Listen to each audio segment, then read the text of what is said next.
Government vide ration cards ఎవరికి provide చేస్తుంది?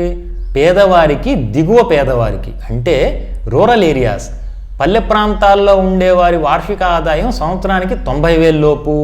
Urban areas, పట్టణ ప్రాంతాల్లో ఉండేవారి వార్షిక ఆదాయం సంవత్సరానికి 1,20,000 లోపు ఉండాలి. దాంతోపాటు వీరికి సొంత ఇల్లు కానీ సొంత కారు కానీ ఉండకూడదు. అలానే దీంట్లోకి central government, state government employees రారు. ఇలా కాకుండా ఈ లిస్టులోకి ఈ మధ్య కొంతమంది వచ్చారు.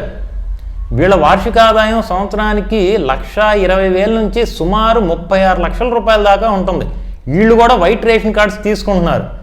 ఇదేంటండి అని క్వశ్చన్ చేస్తే వీళ్ళు అంటారు, ఎవరు తింటలేదండి, ఎవరు మోసం చేయట్లేదని సమాధానం చాలా చాకచక్యంగా వాళ్ళ తప్పును వాళ్ళు కప్పిపుచ్చుకుంటూ ఇచ్చారు. సరే, వాళ్ళంటే మోసగాళ్ళు, అడ్డంగా తింటున్నారు. మరి నువ్వేం చేస్తున్నావు? ఇది గుర్తుపెట్టుకోండి.